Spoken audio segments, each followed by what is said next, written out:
Hello everyone, welcome to Cornflower Crafts. I'm Corn, and first off I'm going to ask how you all are doing. I hope you all are doing well. I hope that you're happy in your creations, and I'm calling this for me Words for Wednesday, or Wednesday's Words. I would love to add in there wise words for Wednesday, but I have to admit they're not going to be that wise. This is just me. Yep. And my last project share, I showed you that I completed my gnomes that I made from the Ray Dunn socks. They're pool noodle gnomes. So what I've been doing, because at my age there was a time where I could do all my spring cleaning in a couple of weeks, and I mean from early morning, break for lunch, break for dinner, till late evening. And those times have passed for me. I can no longer do that because I'm not just spring cleaning. I'm trying to do a little more on the house, but I can't do the work on the house that I used to do. So, but I'm doing little at a time. Well, I wanted to tackle, it got really hot here, and then it got a little bit cooler. And while it was cooler, I wanted to be upstairs because, as you know, heat rises. And so I wanted to tackle the linen closet, as I knew there were some items in there that I did not need any longer.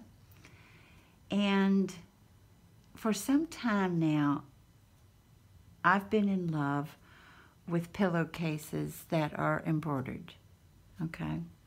I think a lot of you all know I've been doing embroidery work since I was 14 or 18, somewhere in my teens.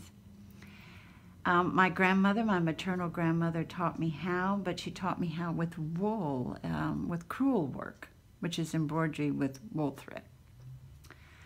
And then after I did that for her, then I went back home and got out embroidery floss and did a lot of drawings on denim jeans and jean jackets and stuff like this. This is the 70s.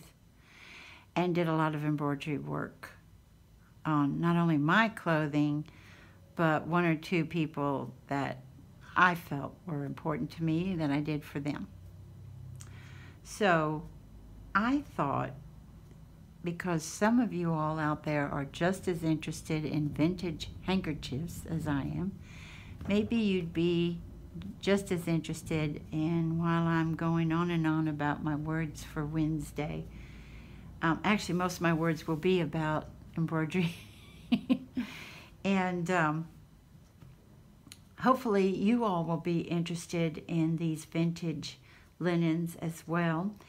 Not all of them, they're all clean, but you know, with age, you all know how, and a lot of people who do, who love vintage will love the more of the creamy color of some of the linen pillowcases instead of the white. But I will tell you this, they all are clean, but what I used to do was make this solution, and I don't even know the recipe anymore. I did it kind of out of my head. And I'd make a solution of, it was, I don't even know the name of that detergent anymore. Borax? Something like that. And I do all powdered detergents, and I would soak them. And I would check on them because, you know, I had a large container like so, and I would soak, you know, a few at a time. And I'd check the water to make sure they were still okay, you know, and pull up the pieces and stuff. But I haven't done that for a while. So you will see some of these, you will see probably need to be soaked again. So first off, I'm going to start with white on white. And yes, it's gorgeous and it's classy, And hopefully I'm where the camera is so that hopefully you all can see the embroidery work. It is absolutely gorgeous. Lots of French knots. We've got the buttonhole stitch. We've got the outline stitch. It is just gorgeous. Isn't that beautiful? And I have 2 of those. I don't, you'll see, in my quest to purchase them through the years, and I do mean through the years, a lot of mine aren't sets, but these are my sets, which is I'm super happy about. There's also the satin stitch in this. I don't know why I didn't mention that. So I'm going to end up piling them like so. Then this one also has the crochet edging to it. Isn't that lovely? Just beautiful. And these, let me see if I can hold it just right, if you can tell which flower it is. I hope you can see. They're daffodils, y'all, and daisies. And yes, that's the lazy daisy stitching, and chain stitch, and satin stitch, and let me see. Oh, that's mainly. Oh, and your French knots. Isn't that gorgeous? And look at the work they did with the crocheted edge as well. Just absolutely beautiful. And I only have one of that one. A lot of these will come from, well, way back in the day, a few from online auctions. That was years ago. And some from yard sales, some from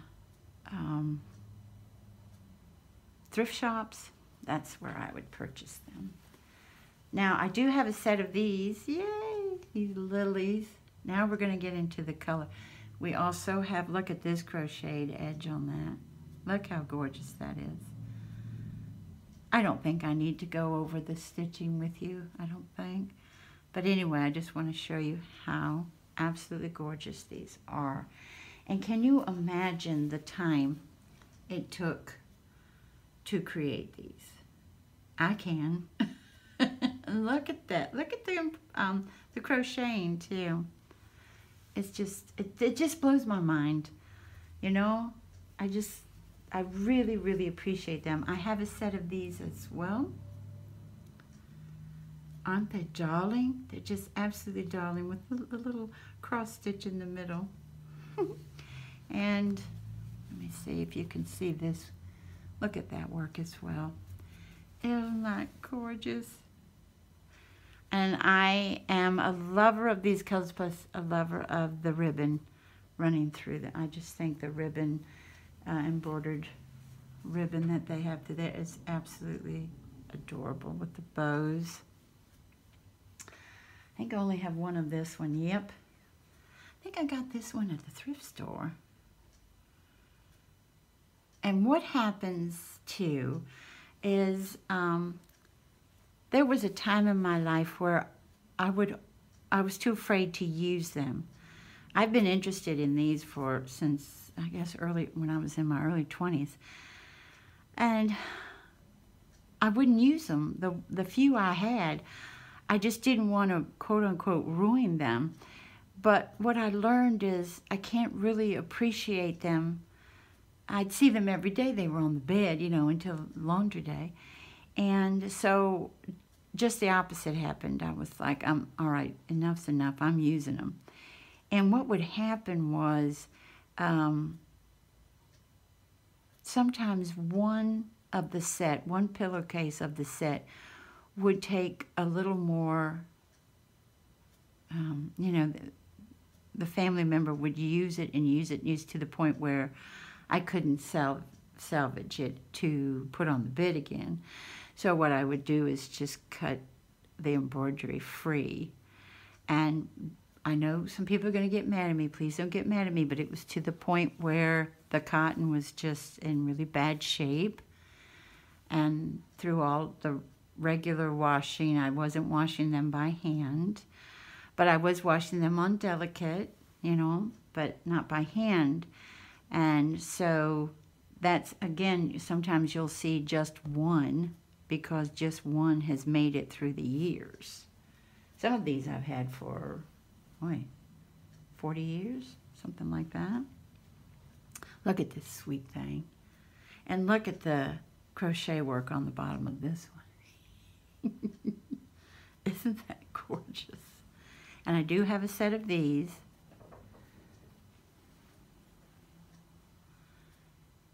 I have that set. I think I only have one of, nope, I have a set of these too. Now this cotton is extremely thin. Very thin. Most of these, it's very, very thick. This one's thin. Isn't that lovely with the bow and the ribbon flowing? And that's mostly the daisy stitch. Lazy daisy stitch, I call it. And the second one. Oh, this is so pretty. It has a stain on it that some of these I'm unable, you know, with even the soaking and everything else like this, I couldn't. And I do, I have learned though in the past, oh, especially when they're really old, if I try to spot, you know, clean it, and for me to spot clean, I don't just, you know, for me, I just kind of rub it a little bit there, and a hole. I've gotten a hole there before, so I don't do that anymore. No. So I'm like, okay, I can live with that. Look how lovely this is. And look at the crochet work at the bottom. Isn't that sweet? Tons and tons of hours on these. This one I think is absolutely adorable. I have a thing about baskets of flowers. I absolutely adore them. And the crocheting on the bottom of this one as well is so gorgeous. I only have one of this one. I think this one comes from a yard sale, pretty sure. Isn't that sweet? The pink rose. Yay! And then I have just one of this one as well. I just love the cross stitch. This is not counted cross stitch to my knowledge, but I used to do tons of that in the 80s. Isn't that lovely? And look at the crocheted edge on that one. This one is just precious. That's the only word for it. It's just super, super cute. Look at these little brown birdies. Aren't they darling? Aren't they precious? They're so fat. I love little fat birds. Speaking of birdies, this one I think is gorgeous. I only have one of this one as well, but look, Mom and Dad and the babies. Isn't that like the sweetest? Look at that crocheted edging on that. Isn't that darling? It is just so sweet, the little bluebirds and the babies. That one just makes me smile every time I see it. And this one, look how elegant that is. It is just so pretty. And look at the crochet work on that one. Woo! Hours and hours and hours of work. And then this one, now this one has it all the way around. As you can see, it keeps going. Isn't that pretty? With the little white daisies on it. And that's the last of my pillowcases, but I do have a bedspread for a twin that I thought you guys might be interested in.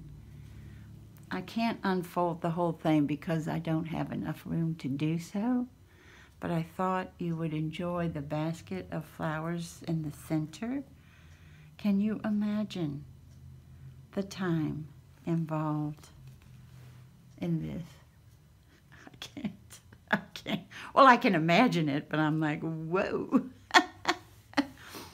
And this is a very, very light one for spring and summer. And isn't that gorgeous? Just a basket of flowers in lavender and pink and green. I thought you all would get a kick out of seeing that. I hope you all enjoy embroidery work as much as I do. If you don't do it, at least enjoy seeing it, you know, and admire this beautiful handwork. I never ever get tired of looking at it, and I'm one of those who, yes, has samplers also. I'm not a collector of them, but I've got more than a couple. And again, just the work involved just blows my mind, you know? Just all of that work, all of those hours. And I'm going to leave that one because it matches well with, especially with the picture. I'll leave that one in the top. But yeah, I have a lot of stuff happening, and I try to keep this channel positive because I try to keep positive as much as I can. Now, I'm not going to tell you I'm positive 24/7 because that's not the truth. When things happen that I find quite negative, I don't go, okay, la da da da da da, and sing and dance around the house. But in my beliefs and everything, I know it will get better. And if the situation doesn't get better, I pray that I'll handle it better, you know? And that's what I've been dealing with lately, just some negative stuff that I'm dealing with.